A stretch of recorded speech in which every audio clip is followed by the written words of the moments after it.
结婚3年没怀孕，婆婆在家族群里发了张炖鸡汤的图阴阳我，只会打鸣不会下蛋的母鸡留着也没用，不如吃了。我反手把老公的无精症报告发到了群里，并发言反正留着也没用，不如剁了吧。在我家住了2个月的婆婆终于回去了，我刚把她用过的4件套都洗完晾干，就听到手机一直在弹微信消息，打开就看到相亲相爱一家人。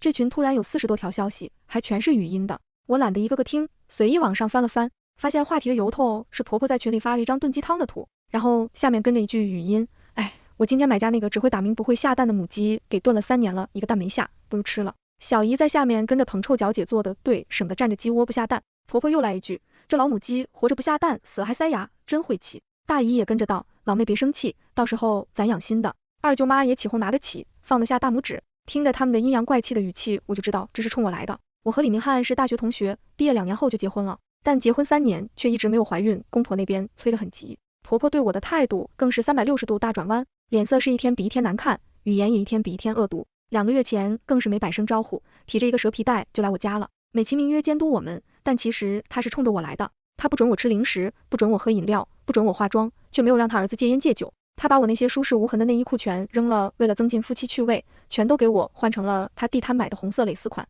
他还每天逼我喝各种恶心的中药和奇奇怪怪的偏方，我不喝就在那好，我的命好苦啊，把我这好心啊都当成驴肝肺了。最后却因为儿子抗议，家里每天都是难闻的中药味，而做法这些我也都勉强忍了。最让人接受不了的是，他整个人为了抱孙子已经魔怔了，每到夜里他就开始站在我们卧室门外偷听，甚至有一次还冲进来指导，吓得我都有心理阴影了。那次我和老公发了脾气，他好声好气的跟我道歉，老婆对不起，我知道你最近辛苦了，我妈就那样，你别跟她一般见识。你也知道我家是3代单传，她就是着急，过几天我就把她送走。看着老公可怜巴巴的样子和斩钉截铁的保证，我心软了。没想到我越是退让，他越把我当软柿子捏。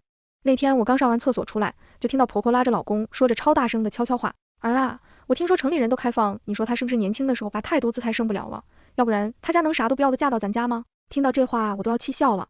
我是城市独生女，父母都是体制内的，家庭条件还可以。父母看到李明翰老实上进，对我也好，知道他家就靠父母种的那点地，就没想着要彩礼。我结婚带的5金是娘家出的钱，我结婚住的房子也是娘家买的。结婚前是婆婆感激的拉着我的手，我们家明翰能娶到你，这是他上辈子积的德呀。结果结婚当天去跟一众亲戚炫耀，说我儿子有本事啊，娶了一个倒贴的媳妇，什么婚房彩礼，咱家啥都没出。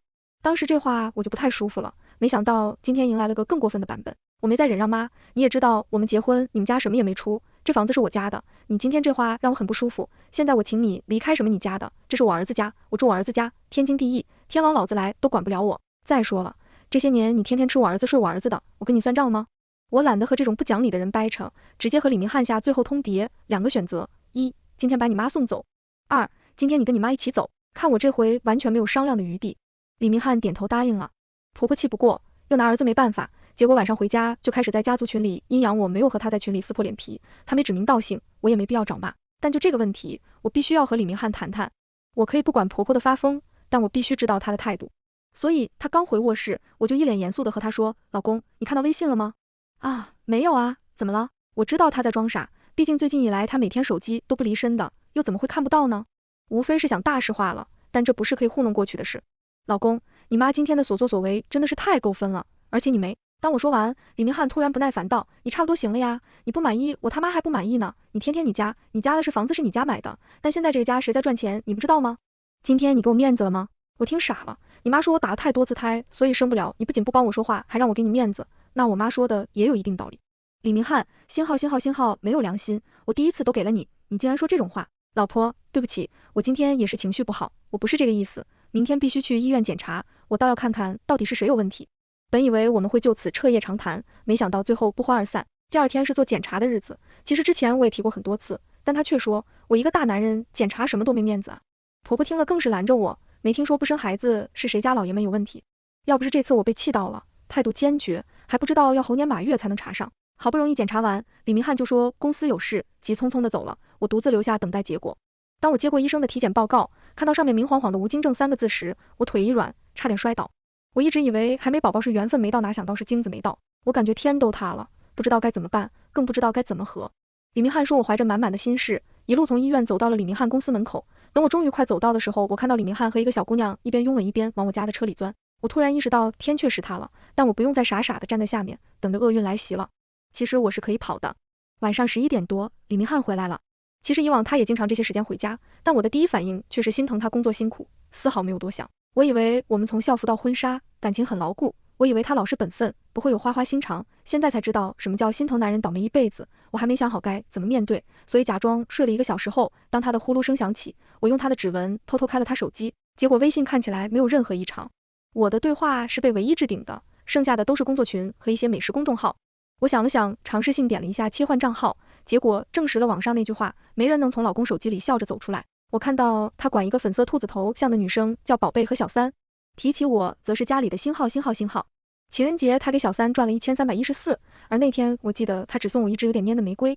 小三生日送了香奈儿的方胖子，而哪怕我们结婚的时候，他送我的也只是小 CK 婚后的生日，更是早没了礼物团，一张100多块的双人套餐，在外面吃一顿就算结束了。所有记录看下来，发现他们应该是半年前勾搭上的。小三的名字叫娜娜，是李明翰的下属。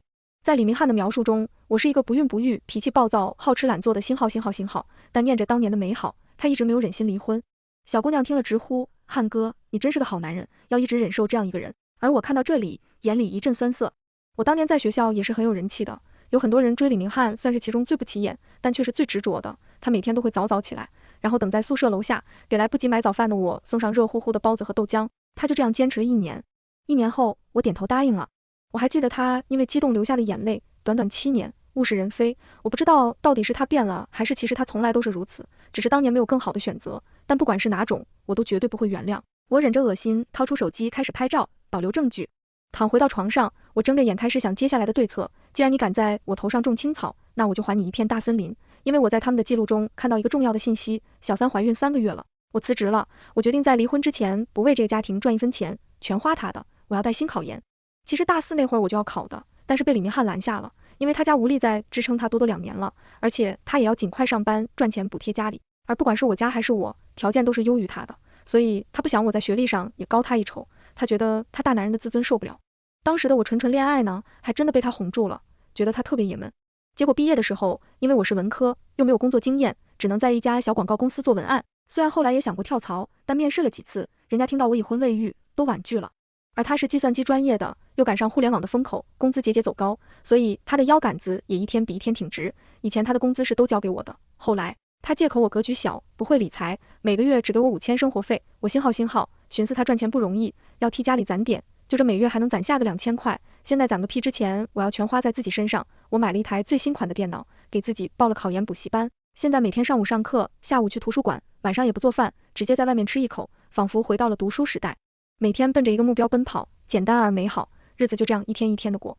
李明翰因为忙着陪小三，没有发现任何异常。几个月后，我的计划被打乱了，因为婆婆拎着老母鸡上门了，小三快生了。这次来，婆婆的气焰明显更嚣张了，因为上次我没有跟李明翰说检查结果，再加上小三又快生了，所以他们李氏家族更加笃定，他没问题，我不行。苏倩啊，你说你作为一个女人不能生孩子，换哪个男人能要你？也就我儿子好心吧，你还不好好的在家洗衣做饭伺候老公。婆婆，你赶紧去炖点鸡汤好好弄啊，我这是要送人的，看来他这是要给小三送去的。行，没问题，我在鸡汤里放满满一管芥末，然后收拾好所有的东西，拎着行李箱就去酒店了。到了酒店后，我看到婆婆在群里破口大骂，苏倩，你好歹毒的心肠，你想要毒死谁？你现在就给我滚回来，跪下给我道歉，不然马上离婚。李明翰也跟着一起，苏倩差点出事。你知不知道，要是真出了什么事，你负得起这个责任吗？你赶紧回来道歉，我回个 TD， 然后退群关机。因为1周后是我考试的日子，我渴望了这么久，也努力了这么久，最后一搏，我必须保证自己不受任何干扰。咱们考完见考完试那天，我打开手机，李明翰的电话就进来了。苏倩，怎么回事？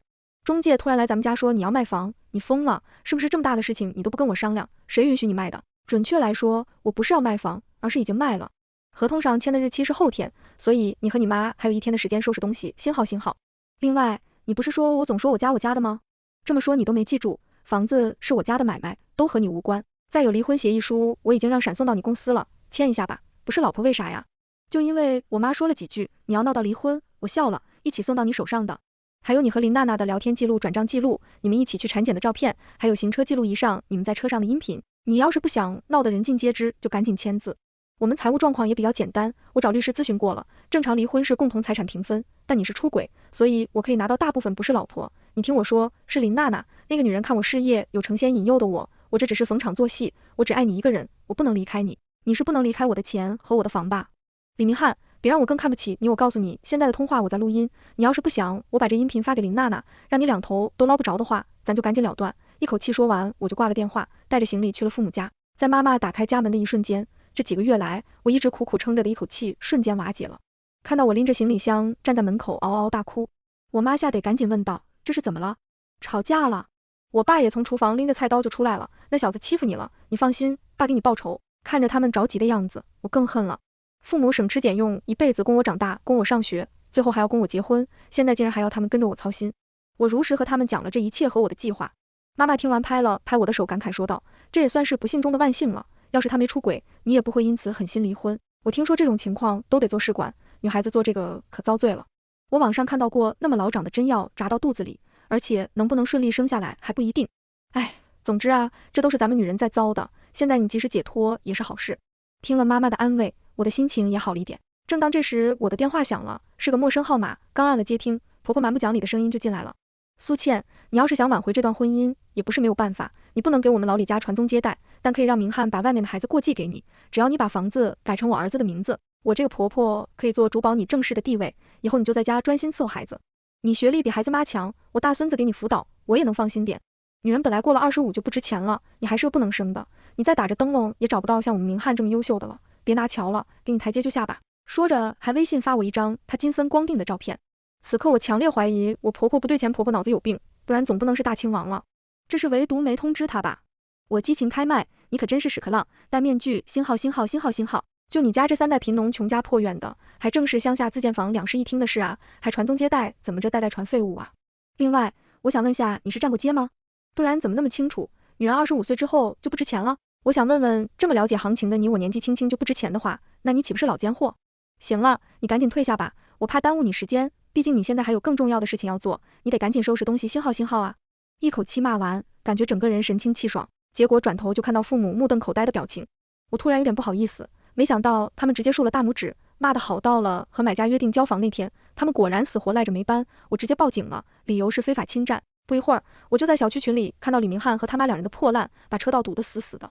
邻居们本来就怨声载道，结果他们还跟小区收垃圾的打起来了，偏说人家手里拿的那2个纸壳子是他的，这下子吵得邻居们又报警了。晚上我又接到了李明翰的电话，苏倩，我再给你最后一次机会，你确定要跟我离婚吗？确定一定以及肯定好，那你等着我也不会让你好过的。我根本没把他的威胁放在心上，因为我这正忙着收拾明天去云南玩的行李，我们一家3口久违的一起出去旅游了。在云南那段日子，每天看着蓝天白云，苍山洱海，我开始对岁月静好这个词有了更切实的感受。